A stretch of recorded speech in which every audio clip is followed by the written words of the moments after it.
ఇచ్చిన హామీలు అమలు చేయని కాంగ్రెస్ కు రాబోయే ఎన్నికల్లో ఓటుతో బుద్ధి చెప్పాలన్నారు ఖమ్మం పార్లమెంటు అభ్యర్థి నామా నాగేశ్వరరావు. అధికారంలోకి వచ్చిన 4 నెలల్లోనే కాంగ్రెస్ పార్టీ ప్రజల విశ్వాసాన్ని కోల్పోయిందన్నారు ఎంపీ వద్దిరాజు. కారేపల్లి మండలంలో బీఆర్ఎస్ ముఖ్య నాయకుల కార్యకర్తల సమావేశం జరిగింది. తెలంగాణ ప్రజల హక్కులను కాపాడేలా పార్లమెంట్లో ప్రశ్నించే గొంతుగా ఉండేలా నామా నాగేశ్వరరావును గెలిపించాలని మాజీ మంత్రి పువ్వాడ అజయ్ కోరారు. మానవ సంక్షేమ పథకాలు కూడా భారతదేశ చరిత్రలో ఏ రాష్ట్రంలో లేనటువంటి సంక్షేమ పథకాలు కూడా మనం బ్రహ్మాండంగా పెట్టుకున్నాం.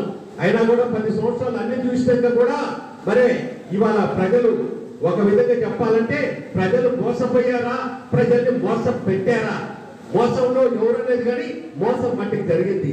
అంత మాట ఎందుకు అంటున్నారంటే ఎక్కడికి పోయినా వాళ్ళు ప్రజలే అంటున్నారు, అయ్యా వీళ్ళు కాంగ్రెస్ వాళ్ళు చెప్పినటువంటి 6 గ్యారంటీలు 420 హామీలతోని మేము మోసపోయినామని చెప్పేసి ఇవాళ ప్రజలే అంటున్నారంటే దానికి కారణం ఈ యొక్క కాంగ్రెస్ మేనిఫెస్టోలో పెట్టినటువంటి విషయాలు. మహిళా సోదరులకి మరి ఎంత వచ్చినాయో వాళ్ళే చెప్పాలా. అదేవిధంగా అదే విధంగా చూసినట్టయితే ఇవాళ మనం 2000 పెంచిందంటే ఇది డబల్ చేస్తా 4000 ఇస్తున్నాయి. ఇక పిచ్చందారులు కూడా అనుకున్నారు ఇంకేముంది వచ్చేసింది నాకు 4000 అనుకున్నాయి. ఆ 4000 ఒకటి, ఈ యొక్క 1500 ఇదొక 500 ఒకటి, 5000 ఒకటి, ఇంకా పోతే అటుపక్క 2000 ఒకటి. ప్రతి ఒక్కళ్ళు ఇంట్లో కూర్చొని లెక్కలు వేసుకున్నారు. ఈ కాంగ్రెస్ ప్రభుత్వం రాగానే నా ఇంటికి ఇంత డబ్బు వస్తుంది నెలకని చెప్పి.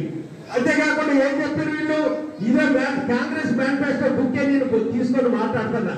ఇందులో ఏం చేశారు అంటే కాంగ్రెస్ ప్రభుత్వం ఏర్పడిన వెంటనే ఇవన్నీ కూడా అమలు చేస్తాం, అందులో 2 లక్షల రూపాయల రుణమాఫీ కూడా అమలు చేస్తాం. అంటే ఈ విధంగా మన ప్రభుత్వం ఏర్పడింది, 4 నెలలు అయిపోయింది, 120 రోజులు అయిపోయింది. ఇప్పుడు మరి డిసెంబర్ 9వ తారీఖునే వెంటనే ఎన్ని వస్తాయని చెప్పే వెంటనే ఇప్పుడు 4 నెలలు అయిపోయాయి. 4 నెలలు అయిపోయి ఇందుకు ఒక్క హామీ అంటే ఒక్క హామీ కూడా ప్రజల అకౌంట్ లో డబ్బులు పడేటువంటి హామీ ఒక్కటి కూడా నెరవేరలే.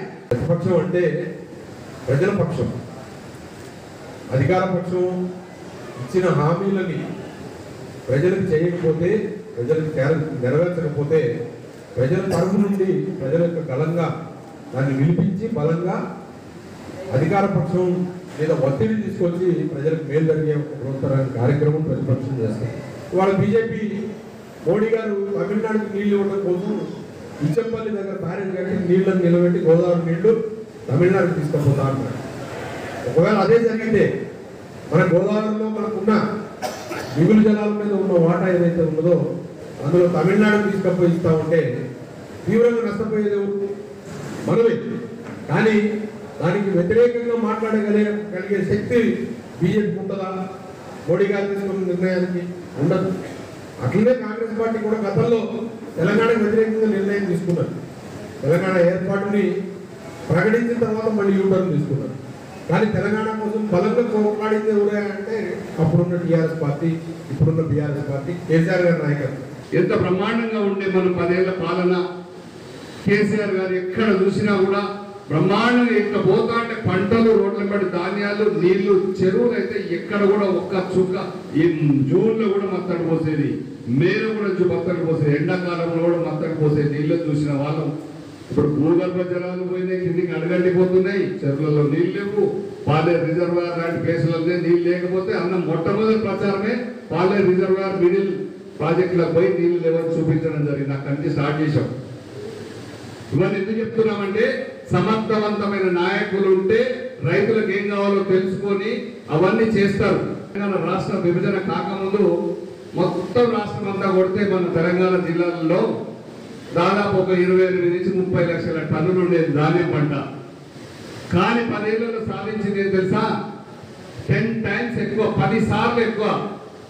అంటే 3 కోట్ల టన్నుల ధాన్యం పండించే పరిస్థితికి రైతులను తీసుకొచ్చారు, నీళ్ళ వసతి కల్పించారు, అన్ని కూడా చేశారు.